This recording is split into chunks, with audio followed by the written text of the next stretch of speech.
Hello friends, അപ്പോൾ എല്ലാവർക്കും നമ്മുടെ പുതിയ വീഡിയോയിലേക്ക് സ്വാഗതം.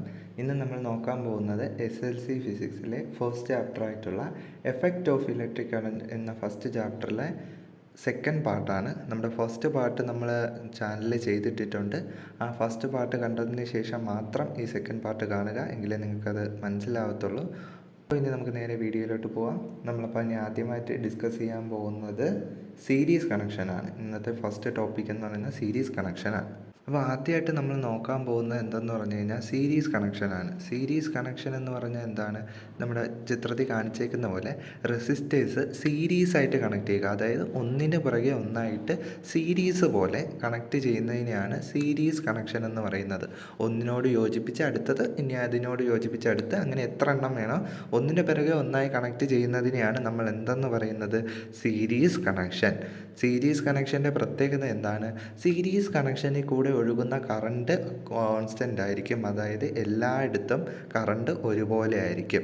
പക്ഷേ അവിടുത്തെ ടോട്ടൽ വോൾട്ടേജ് ആയിരുന്നാലും ടോട്ടൽ റെസിസ്റ്റൻസ് ആയിരുന്നാലും എല്ലാം കൂടെ കൂട്ടിയെടുക്കുന്ന സമ്മായിരിക്കും. ഇപ്പോൾ അവിടെ എത്ര റെസിസ്റ്റൻസ് ഉപയോഗിച്ചിട്ടുണ്ടോ ആ റെസിസ്റ്റൻസിൻ്റെ എല്ലാം കൂടെ റെസിസ്റ്റൻസ് കൂട്ടിയെടുക്കുന്നതാണ് അതിൻ്റെ ടോട്ടൽ റെസിസ്റ്റൻസ്. അതുപോലെ തന്നെ ആ എല്ലാ റെസിസ്റ്റൻസിൻ്റെയും വോൾട്ടേജ് കൂട്ടിയെടുക്കുന്നതാണ് ടോട്ടൽ വോൾട്ടേജ് എന്ന് പറയുന്നത്. പക്ഷേ കറണ്ട് അങ്ങനെയല്ല, കറണ്ട് എല്ലായിടത്തും സെയിം തന്നെയാണ്.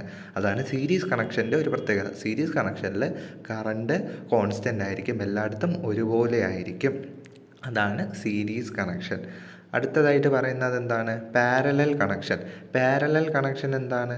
നമ്മൾ പഠിച്ചതുപോലെ മാത്സിൽ പഠിച്ചിട്ടുണ്ട്, പാരലൽ ലൈൻസ്. അതുപോലെ പാരലലായിട്ട് ഒന്നിന് പാരലലായിട്ട് ഒരു റെസിസ്റ്ററിന് പാരലലായിട്ട് അടുത്ത റെസിസ്റ്റർ വരുന്ന കണക്ഷൻസാണ് എന്തെന്ന് പറയുന്നത്?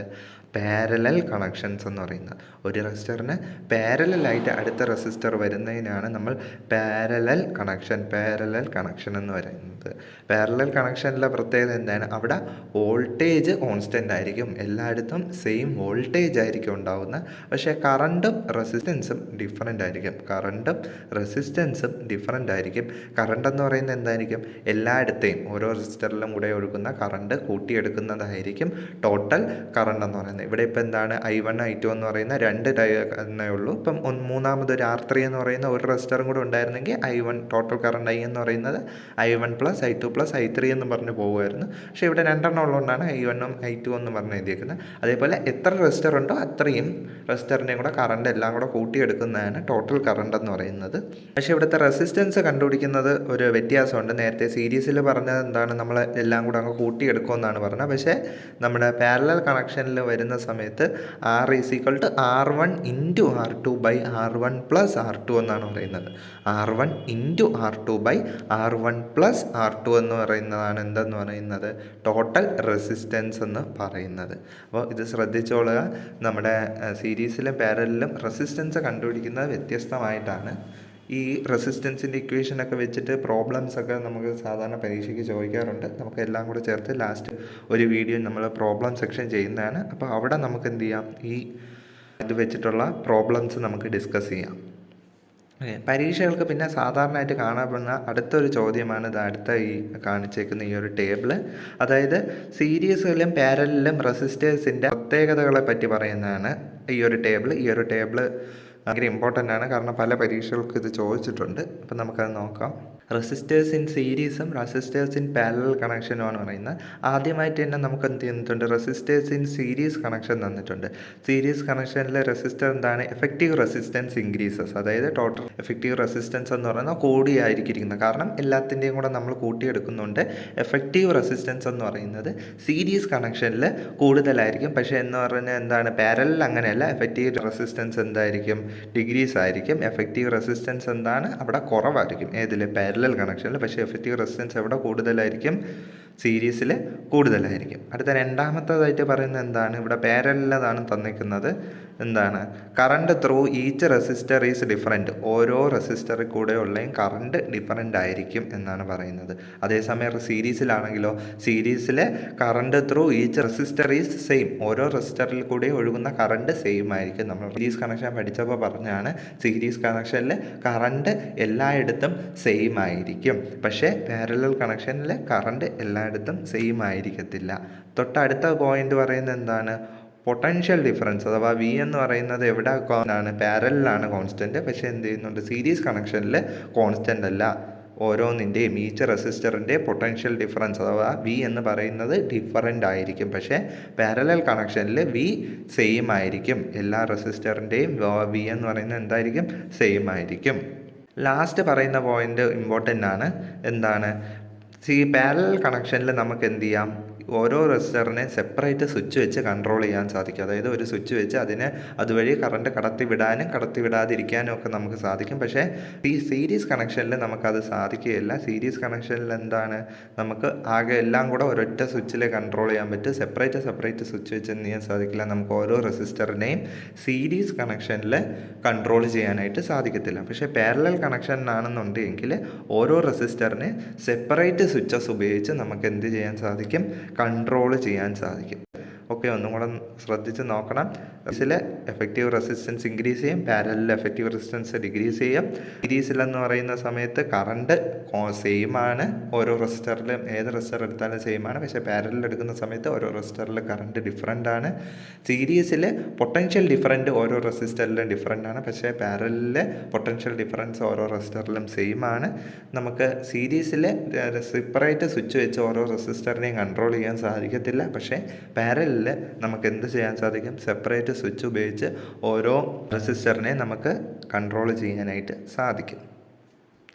ഇത് വെച്ച് ഒരു പരീക്ഷയ്ക്ക് ചോദിച്ച ഒരു ക്വസ്റ്റ്യനാണ് ഞാൻ അടുത്തതായിട്ട് ഇവിടെ കൊടുത്തേക്കുന്നത്. സെയിം ക്വസ്റ്റ്യനാണ്. നമുക്ക് ABCD എന്ന് പറഞ്ഞ ഓപ്ഷൻസ് തന്നിട്ടുണ്ട്. അപ്പം നമ്മൾ കറക്റ്റായിട്ട് പാരലൽ കണക്ഷനിൽ വരുന്നത് ഏതാണെന്ന് പറഞ്ഞാൽ അതിലും സീരീസിൽ വരുന്നതും എടുത്തെഴുതാനാണ് ഇവിടെ പറഞ്ഞേക്കുന്നത്. നമ്മൾ മേളിൽ ഡിസ്കസ് ചെയ്ത സെയിം കാര്യം തന്നെയാണ്. ഓക്കെ, അപ്പം നിങ്ങളിതൊന്ന് ട്രൈ ചെയ്ത് നോക്കുക. അടുത്തായിട്ട് നമ്മൾ നോക്കാൻ പോകുന്നത് എന്താണ്, ഹീറ്റിംഗ് എഫക്റ്റ് ഓഫ് ഇലക്ട്രിസിറ്റി എന്ന് പറയുന്ന പോർഷനാണ്. ഇവിടെ പ്രധാനമായിട്ട് വരുന്ന ഫസ്റ്റ് ക്വസ്റ്റ്യൻ എന്ന് പറയുന്നത് എന്താണ്, which material is use to make heating coil. Heating coil ഉണ്ടാക്കാനായിട്ട് ഉപയോഗിക്കുന്ന മെറ്റീരിയൽ ഏതെന്നാണ് ചോദ്യം. ഏത് മെറ്റീരിയലാണ്, നിക്രോം ആണ്. നിക്രോം നമ്മൾ നേരത്തെ കണ്ട സാധനം തന്നെയാണ്. നിക്രോം എന്ന് പറയുന്ന ഒരു അലോയിയാണ് നമ്മൾ എന്തിനു ഉപയോഗിക്കുന്നത്, ഹീറ്റിംഗ് കോയിൽസ് ഉണ്ടാക്കാനായിട്ട് ഉപയോഗിക്കുന്നത്. അപ്പോൾ നിക്രോം എന്ന് പറഞ്ഞാൽ ഞാൻ പറഞ്ഞ ഒരു അലോയി ആണെന്ന്. അപ്പം എന്തൊക്കെ ചേർത്തിട്ടാണ് നിക്രോം ഉണ്ടാക്കുന്നതെന്നും കൂടെ ഒന്ന് അറിഞ്ഞിരിക്കുക. ഏതൊക്കെ വെച്ചിട്ടാണ്, നിക്കല്, ക്രോമിയം, അയൺ. ഏതൊക്കെ, നിക്കൽ, ക്രോമിയം, അയൺ എന്നീ 3 മെറ്റൽസ് ചേർത്തിട്ടാണ് എന്തൊന്നുണ്ടാക്കുന്നത്, നിക്രോം എന്ന് പറയുന്ന ഈ ഒരു അലോയി ഉണ്ടാക്കുന്നത്. എന്തുകൊണ്ടാണ് ഈ നിക്രോം തന്നെ ഉപയോഗിക്കാൻ കാരണം, എന്തൊക്കെ ഗുണങ്ങളാണ് ഈ നിക്രോമിനുള്ളത് എന്നാണ് അടുത്തതായിട്ട് നമ്മൾ നോക്കാൻ പോകുന്നത്. What are the advantages of nichrome. Nichrome ഉപയോഗിക്കാൻ കാരണം എന്തൊക്കെയാണ്, അല്ലെങ്കിൽ എന്തൊക്കെയാണ് അതിൻ്റെ അഡ്വാൻറ്റേജസ് എന്ന് നോക്കാം.